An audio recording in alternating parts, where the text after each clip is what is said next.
perform on Saturday night. That's all I care about, and that's the beauty of the sport. I mean, anybody can talk and anybody can talk trash. And like I said before, I've had so many guys talk trash in my career, and I'm undefeated for a reason. So, here we are. Was there opportunity, though, for you guys to meet in LA and on Fox? We had a press conference in LA. We had a press conference in New York. We've had so much media, you can't even imagine it. And here we are. Okay. So you didn't miss anything by doing a face-off? No, I mean, I don't get paid to do a face-off. It doesn't mean anything to me. I keep training, I stay focused, and that's all I care about. What was some of the conversation that was up on the stage when you guys were facing off? You care to share a little? I was a little far in the back. I'll be respectful. It's just between two different guys. Things get heated. Listen to fights. So, he's going to say stuff. I'm going to say stuff.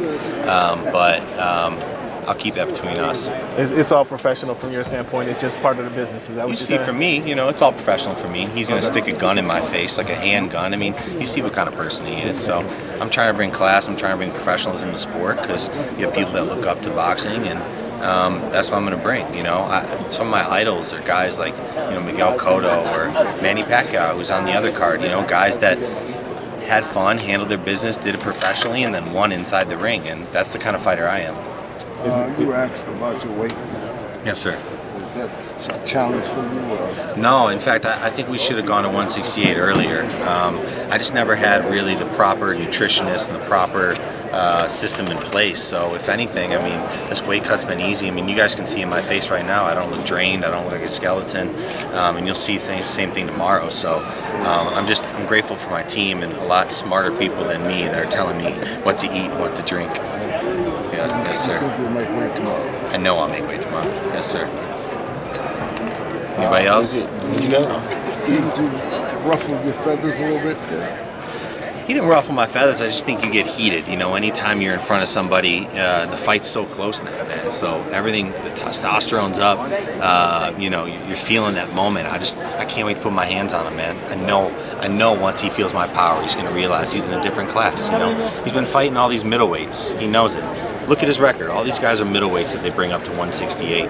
And here you got a true 175-pounder coming in. He's going to hit with the right hand, the left hook, the left hand of the body, everything. And right away, that seed of doubt's going to be planted in his head. So that's why I look forward to. How do you expect him to respond once you touch him? Once you touch him with your power, is he going to? What would you expect? Do you expect him to stand strong and come back, or do you expect him to kind of fall? I hope he comes back. Okay. You know what I mean? I hope he comes back with it because more punches are coming.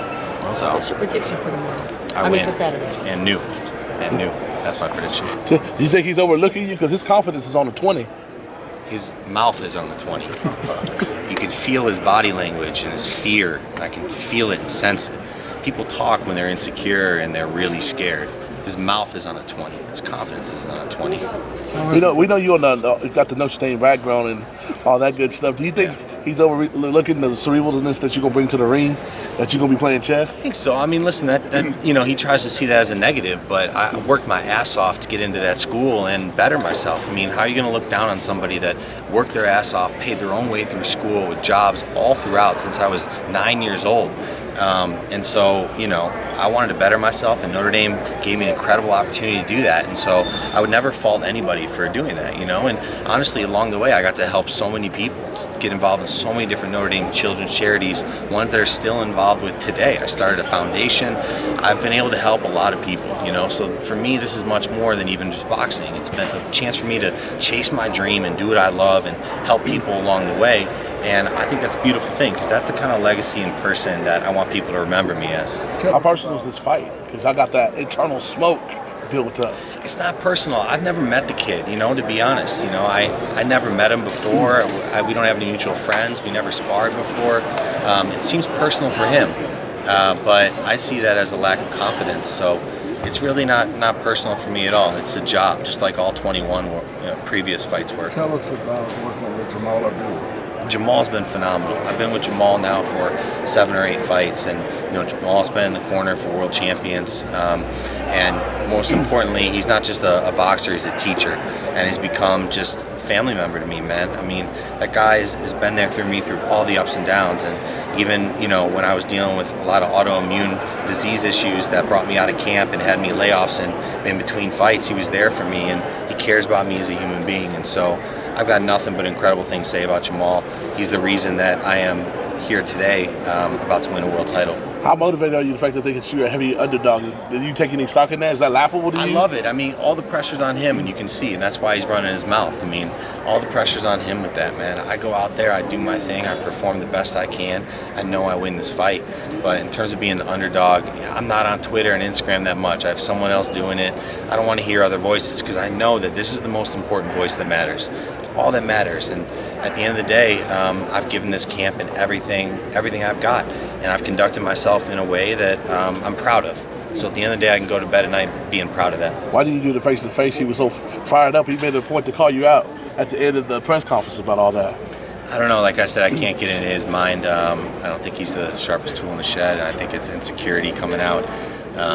He's on this stage, he doesn't know what to do about it. So I don't know him personally. I know he likes to speak to me personally, but like I said, I've never met him before this whole thing. So where did all animosity come from? You can't have animosity with someone you never met. You ask him that. No idea. Mike, what did he say to you? Working out on the beach. How does that feel? Is that new to your training? And then why did you implement that? No, but we did add a lot more to the workouts with the beach. My strength coach Tarek Azim has been really instrumental in helping that. I think anytime you're working out on the beach, we use that as an advantage. We're living in LA, right? It strengthens muscles, fast twitch, slow twitch, and it really gets that muscle endurance up. So we've been doing a lot of different workouts, boxing related, on the beach. I love it. Plus, I'm in beautiful Santa Monica. I get to be on the beach and jump in the water. Although a few weeks ago I jumped in the water and I saw a shark. No joke. So that scared the hell out of me. I didn't go in the water for a few weeks after that. Do you feel better though with those beach workouts? Do you feel better? Yeah, I really do, because as you can see, like anytime I'm happy and I'm doing what I love, and like I said, this is a dream of mine. I'm doing it because I love it, and so being in the beach and training with the team that I love and being around, they're my family. So anytime that I feel like I'm in that positive mood, I perform better. I've been asking people around boxing their thoughts about the great fighter that we lost last week, Pernell Whitaker. Can you give us your thoughts about one of the greatest of all time, defensive specialist. My first trainer, Ronnie Shields, had the privilege of being good friends with him and training him and working with him. So I heard a lot about Sweet Pea. I've met him before. I was really sad to hear that. Sweet Pea was a scientist in there, man. He was playing chess while everybody else was playing checkers, and I loved watching him fight, man. So yeah, it's a shame with that one. Thanks, guys. Thank you.